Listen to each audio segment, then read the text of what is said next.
Invite करूंगा, आपको बुलाऊंगा। आज इस मुद्दे पर बोलिए। 7 के 7 आरोपी बरी किए गए हैं। जुडिशियल सिस्टम की तो बात हो रही है, ये बाद में बात कर लेंगे कि 7 साल में फैसला आया, 17 साल में फैसला आया, लेकिन 17 साल में देश भर में आप लोगों ने क्या माहौल बनाया वो बताइए। निर्णय न्यायालय का ही तो आया है जज साहब। आज देश की जनता 120 करोड़ जो लोग हैं हिंदू, वो आप लोगों से पूछना जानना चाहते हैं कि आप लोगों ने क्यों कहा, क्यों आप लोगों ने नैरेटिव गढ़ा, क्यों आप लोगों ने बदनाम किया।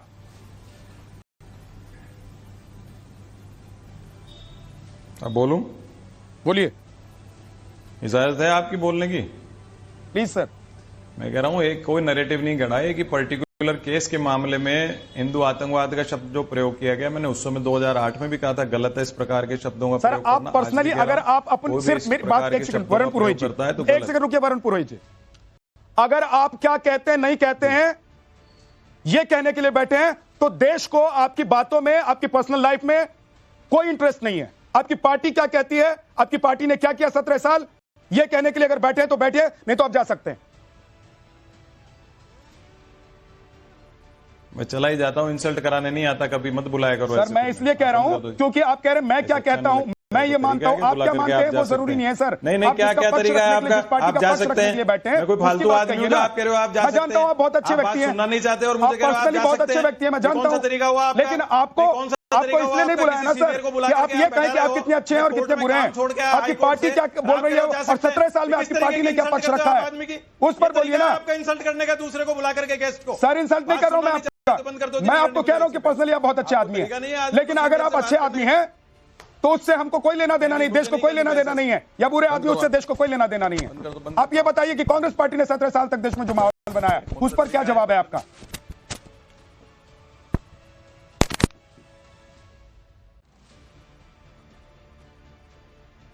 देखिए भाई साहब, मैं बहुत क्लियरली कहता हूं, डिबेट में ना कोई एक दूसरे के साथ पर्सनल हो और ना किसी की पर्सनल लाइफ के बारे में मैं डिबेट करता हूं। शिवम त्यागी पर्सनली अच्छे हैं बुरे हैं उससे कोई लेना देना नहीं है। आज जो टॉपिक है उस पर बात करना हो तो आप लोग बैठिए, और नहीं तो आप लोग वरुण पुरोहित की तरह जा सकते हैं। जब पार्टी की बात होगी तो पर्सनल होकर कहेंगे तो मैं तो बहुत अच्छा हूं, मैं तो ये सोचता हूं। क्या सोचते हैं आप? आपकी पार्टी ने क्या किया वो बताइए। शिवम त्यागी, क्या 17 साल में हिंदुओं को, सनातनियों को, भगवा को बदनाम करने की कोशिश नहीं हुई है? 29 सितंबर 2008 को मालेगांव में भवानी चौक और भीकू चौक पर कुछ ब्लास्ट हुए जो कहा गया, और उसमें 6 लोगों की जान गई। जो एरिया था वो पूरे तरीके से मुस्लिम बाहुल क्षेत्र था, इसलिए कांग्रेस को लगा कि इससे बेहतर कोई समय नहीं हो सकता, इस देश के 100 करोड़ हिंदुओं को आतंकवादी बता दो। उसके तुरंत बाद साध्वी प्रज्ञा हो, कर्नल पुरोहित हो और 7 लोगों को गिरफ्तार किया गया। और खास तौर पर सबसे पहला बयान आया यहां पर जो है पी चिदम्बरम का। उन्होंने कहा कि अभी कुछ दिनों पहले बहुत सारे आतंकवाद के केसेस में एक भगवा आतंकवाद का नया मॉड्यूल निकल कर आया है जो कि देश के लिए खतरनाक है।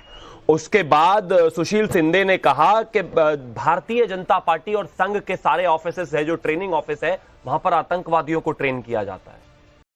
इसके अलावा दिग्विजय सिंह ने कहा कि इस देश में जो हिंदू हैं वो अब सारे केसेस में वो आतंकवाद में क्यों निकल कर आ रहे हैं, और खासतौर पर उनका कहना था कि जो पकड़े गए वो संघी और आतंकवादी क्यों हैं जो ब्लास्ट केस में पकड़े गए। 2008 में ही 26/11 जो हुआ उसमें खासतौर पर अगर तुकाराम आमले ने कसाब को नहीं पकड़ा होता अपनी जान देकर, तो वहां पर भी हिंदू आतंकवादी होते। 2014 में आदरणीय प्रधानमंत्री जी अगर श्री नरेंद्र मोदी जी नहीं बनते तो इस देश के 100 में से कम 80%। माफी चाहता हूं, मैं आपको रोक रहा हूं। पप्पू यादव जी हमारे साथ जुड़ गए हैं, सांसद पप्पू यादव जी, बहुत बहुत स्वागत है नवभारत पर आपका। सर 7 आरोपी बरी हो गए। आपने कहा कि सरकार ने या सरकार की तरफ से जो वकील वहां खड़े थे उन्होंने क्या ठीक से पक्ष नहीं रखा, या कोर्ट ने कोई सबूत नहीं देखा इसलिए बरी कर दिया? क्या मानते हैं सर आप? भैया इन्वेस्टिगेशन यदि सही नहीं होगा और हम प्रस्तुत नहीं कर पाएंगे गवाह को, चीजों को, तो न्यायालय तो इन गवाह नहीं न लाएगी। इन्वेस्टिगेशन न्यायालय नहीं करेगी, किनको किस तरह प्लेस करना है। अरे तो दुनिया को पता है कि जो एमपी, जो आज जो लोग एमपी रह गई हैं, इनका क्या रोल था मालेगांव में, पुलवामा का आरडीएक्स कहाँ से आया था, ये तो सबको पता है भैया। वो आप सैटेलाइट है दुनिया, आप ये बताओ ना पुलवामा का आरडीएक्स कहाँ से आया था। पुलवामा पर चुनाव लड़ लिए और आप आज तक बता नहीं पाए कि पुलवामा का आरडीएक्स 3 क्विंटल पहाड़ से तो आया नहीं। आरडीएक्स तो किसी ने यहीं दिया होगा, यहीं पर किसी गद्दारों ने दिया होगा। हमारे हिंदुस्तान को जिस तरीके से लगातार ये सवाल उठता है ट्रंप के बारे में, आज जो ट्रंप ने कहा कि डेड और इकोनॉमी मूर्ख, और पूरे देश को, सनातन देश को वो मांस वाली दूध जो गाय वहां खाती है उस दूध को पिलाना चाहते हैं। आपको हिम्मत क्यों नहीं होती है ये कहने की कि ट्रंप गलत कर रहा है या अमेरिका के एम्बेसी को ले आइए। दूसरी बात, मैं इस पर भी आपसे बात करूंगा, लेकिन मेरा सवाल ये है सबसे पहले सर, क्योंकि आज एक बड़ा फैसला आया है, खासतौर से हिंदू सनातन भगवा को जो बदनाम करने की कोशिश हुई पिछले 17 साल में, उस पर ये बड़ा फैसला है सर। उस पर मैं आपका विचार जानना चाहता हूँ। सबसे देखिए ना, इसमें ना कोई हिंदू ना भगवा। देखिए भगवा के बारे, भगवा कोई सनातन नहीं ना है भाई, भगवा कोई हिंदू संस्कृति का नहीं ना, भगवा किस हद हो गया।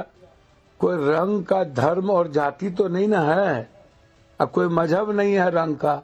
रंग तो मेरा है और हम सभी तरह के रंगों से हम सर्वधर्म समभाव वसुधैव कुटुंबकम की बात करते हैं। कोई जाति का रंग अलग नहीं है। तो इसीलिए उस पर आप गलत जो बात आप अभी कर रहे थे कि चिदम्बरम ने भगवा की बात की थी, मैं आज भी कह रहा हूं, जिस तरीके से लगातार आप नफरत की राजनीति कर रहे हो, देश में धर्म और जाति की राजनीति देश के इकोनॉमी के लिए और देश के भविष्य के लिए खतरनाक है। और रंग को आप किसी दल से या किसी भी भगवान से जोड़ोगे, ये भी गलत है। भगवान का कोई रंग नहीं है। भगवा क्यों ऐसा लगता है पप्पू यादव जी नहीं हो सकता कि सरकार ने भगवाकरण का तात्पर्य इस मामले में भगवाकरण का अपना पक्ष ठीक से नहीं रखा, या जो आरोपी हैं उनके खिलाफ सबूत नहीं जुटाए? मतलब था आरएसएस। भैया सरकार को बचाना था, सरकार इनके हाथ में है। क्यों? तो सरकार दोषी है ना। क्यों सर? आरोपी को यदि केस से बरी हो गए तो दोषी कौन है? सरकार दोषी है। तो इन्होंने बचाया, जिसको इन्हें फंसाना होता है ये फंसाते हैं, जिनको बचाना। अभी जो इन्होंने कहा कि 3 आतंकवादी हमने मार दिया, भैया आपको जब 1 महीना तक आतंकवादी नहीं मिला और जब एक दिन बहस हो गई तब आपको आतंकवादी मिल गया। ठीक है, आप लेकिन पप्पू जी मुझे ये बताइए कि आप कह रहे हैं कि सरकार को इनको बचाना था, क्यों बचाना था? क्योंकि ये हिंदू थे इसलिए बचाना था, ये कहना चाह रहे हैं आप? नहीं, ये हिंदू थे ही नहीं, ये हिंदू है ही नहीं। जो हिंदू होगा वो कभी नफरत की बात ही नहीं करेगा, वो राम की बात करेगा, वो कृष्ण की बात करेगा, वो शिव की बात करेगा।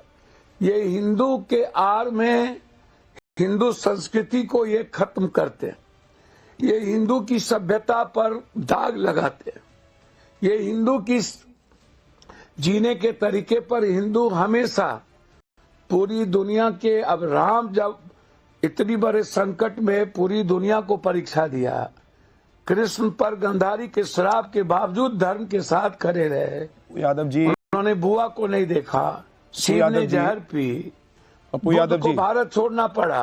आप कह रहे हैं कि सरकार ने इन लोगों को जानबूझकर बचा लिया। 2008 से लेकर 2014 तक तो देश में कांग्रेस की सरकार थी ना।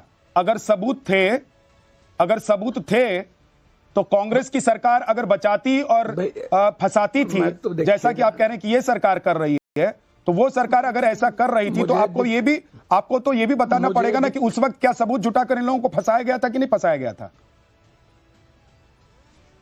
मुझे तो एक बात समझ में नहीं आती है कि कोर्ट अपने प्रक्रिया से चली और ये कोर्ट आज कई 10-10 साल, 20-20 साल, 40 साल केस चलते हैं कोर्ट में। जो 2000, 4000, 10,000 केस पहले होता है, वो बाद में 10,000 के बाद जो केस होता आता है। लंबे समय के बाद जब ये अपनी प्रक्रिया के तहत केस आई, 14 से 11 सालों से है। अच्छा, जो लोग